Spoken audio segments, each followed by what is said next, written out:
मूर्खों का सरताज बन जाता है। अब इसका क्या मतलब है? सुनने में तो बहुत खराब लगेगा कई लोगों को। तात्पर्य ये है कि जितनी लिमिटिंग बिलीफ्स अपने अंदर आ जाती है, ऐसी धारणाएं जो अपने को सीमित बना डालती है। देखो, व्यवहार कुशलता अलग चीज है, लेकिन अपने आप को सीमित मान लेना अलग चीज है। व्यवहार में बहुत सी सीमाओं का पालन करना होता है, उसमें कोई आपत्ति नहीं है, लेकिन अपनी क्षमता को, अपनी असीमता को सीमित बना लेना, ये अपनी सबसे बड़ी भूल है। रिचर्ड बाक ने लिखा है, the original sin is to limit the is.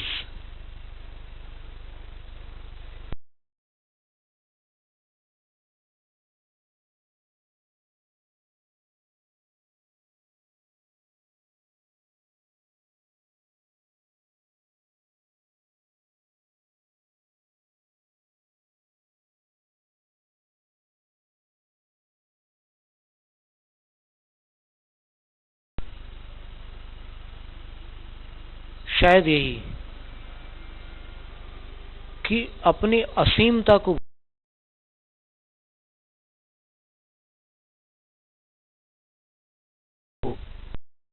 दोस्तों की संगति में, शिक्षा प्रणाली के अंतर्गत कुछ ऐसी बातें सीख लेते हैं, कुछ माता पिता से, कुछ परिवार से, कुछ कुसंगति में, कुछ सत्संगति में।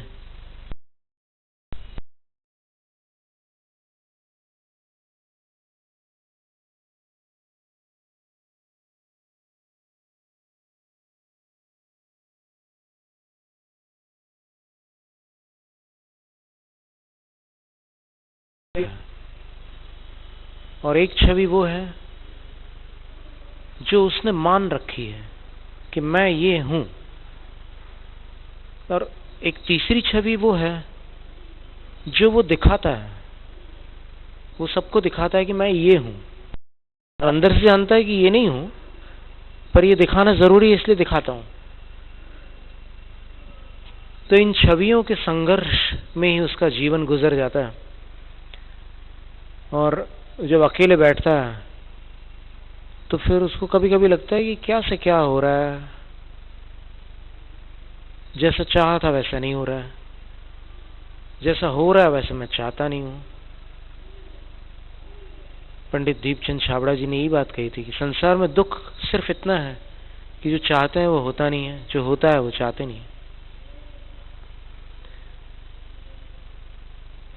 पर आज भी हम ये बतलाना चाह रहे हैं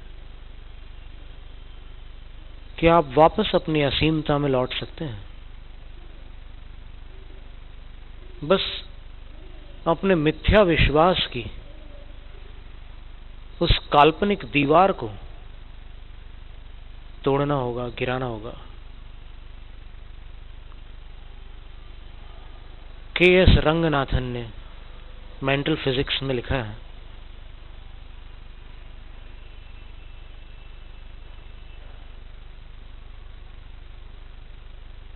all negation is a mental concept, not a universal law. सारी नकारात्मकता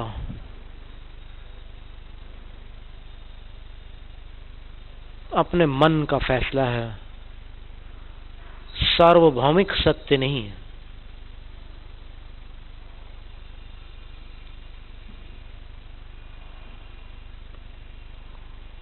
इस बात पर प्रयोग किया जा सकता है।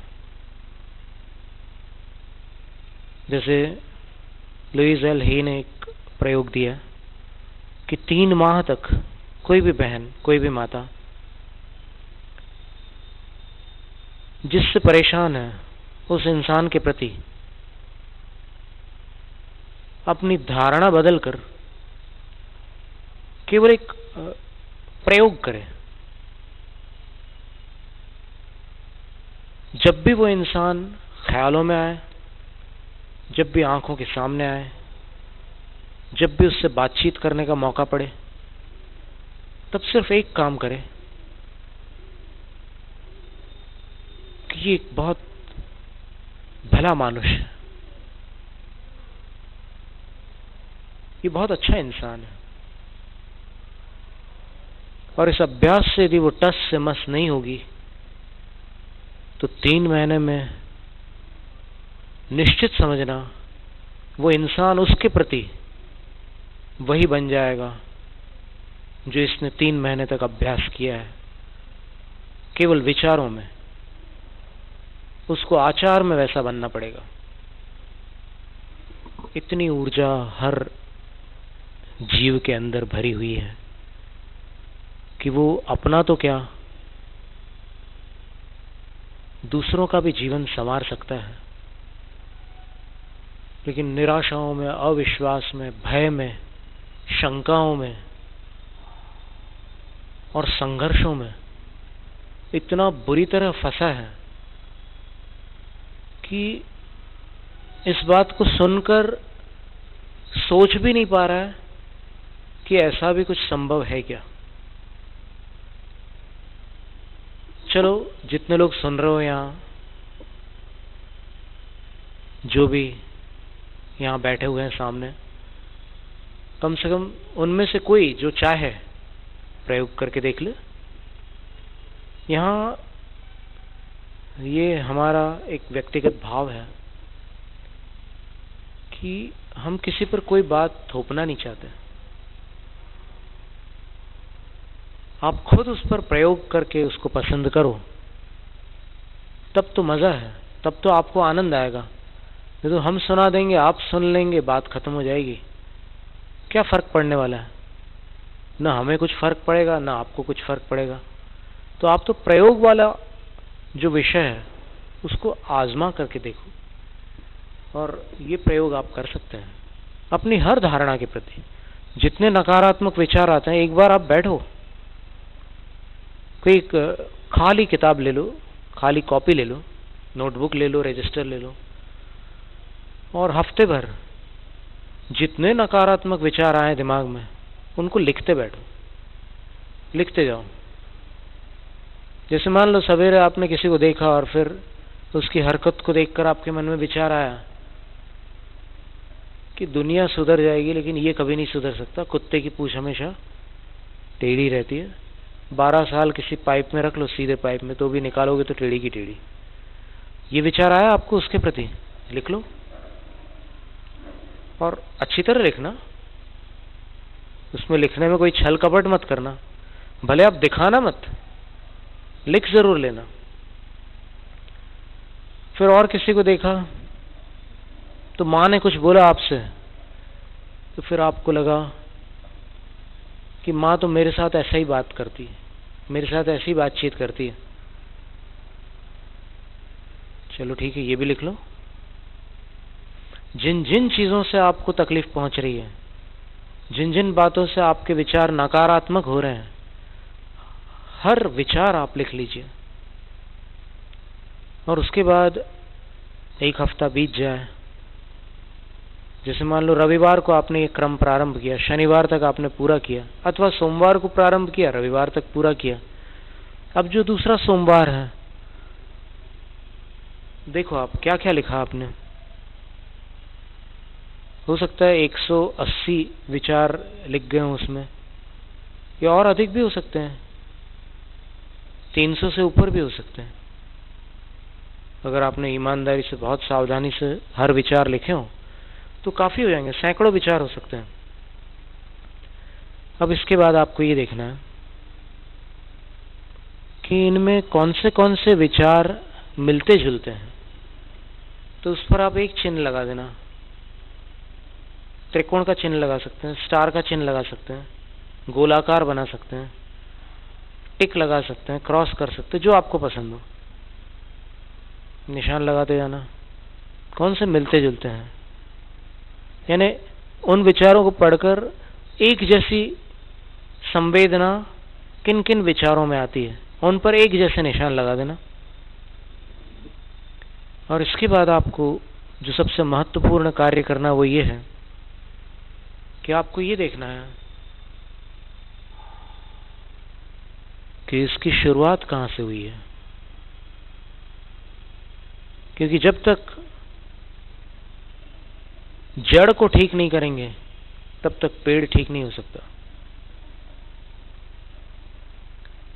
तो उसकी गहराई में जाकर के देखिए कहां से ये बात शुरू हुई है।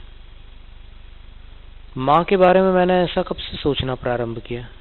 जन्म से तो ऐसा नहीं सोचा था मैंने, लेकिन कब से ऐसा बर्ताव, उनका बर्ताव कब से बदला और फिर मैंने कब से ऐसा तय कर लिया, या फिर उस व्यक्ति के बारे में ऐसा कैसे सोचने लगा मैं, फिर मैं खुद के बारे में ही ऐसा उल्टा सीधा कैसे सोचने लगा।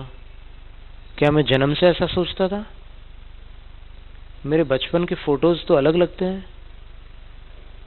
हर 3 साल में एक फोटो खिंचवाना ठीक रहता है, ऐसा जैक्सन ब्राउन ने लिखा है कि हर 3 वर्षों में एक अपनी तस्वीर खिंचवा कर रखो और फिर कभी काम आएगी अपना उपचार करने के लिए। देखना आप कितना फर्क आ रहा है, कितना फर्क आ रहा है। कुछ लकीरें जो पहले नहीं थी वो अब आ गई, कुछ उदासी जो पहले नहीं थी वो अब आ गई, कुछ खुशियां चली गई, कुछ तेज चला गया। और ये क्या से क्या हो गया? कहते हैं कि इंसान जितनी बार क्रोध करता है उतनी बार सुंदरता में कुछ फर्क पड़ता है। जितनी बार चिंता करता है उतनी बार उसके चेहरे पर खिंचाव आता है, नई रेखाएं बनती बार बार वैसा करते रहने से। जितनी बार दुखी होता है उतनी बार उसका तेज घटता है, उसकी कांति कम होती है। The secret of your glow is bliss. आपके तेज का रहस्य आपके अंदर का आनंद है। जो जितना आनंदित होगा उसका तेज उतना अधिक होगा। फिर साधना का तेज अलग होता है, योग व्यायाम आदि का तेज अलग होता है, लेकिन प्रसन्नता का तेज होता है।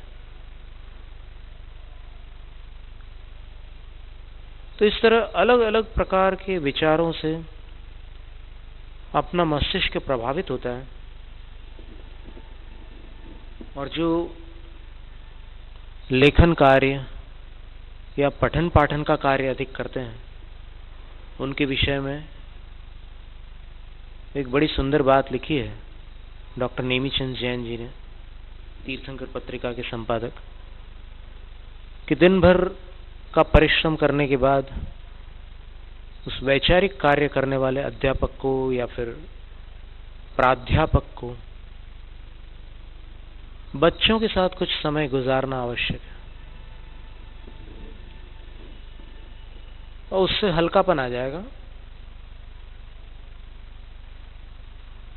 वैसे आज तो 3-4 बातें बतलाते हैं कि अगर बहुत मन भारी भारी हो, बहुत तनाव आ रहा हो, तो फिर इतने काम करो तो मन हल्का हो जाए। कितने काम करो? तो बोले कि एक काम तो ये है, प्रकृति की सुंदरता को देखो, किसी तालाब के पास चले जाओ या और कहीं चले जाओ। दूसरी बात यह है, संगीत सुनने लगो या गीत गाने लगो, मन हल्का हो जाएगा। तीसरी बात यह है, किसी बच्चे से या जानवर से खेलने लगो, मन हल्का हो जाएगा। तो मन को हल्का करके अपन अपने जीवन को भी हल्का बना सकते हैं। जैनम जयतु शासनम, जैनम जयतु शासनम, जैनम जयतु शासनम।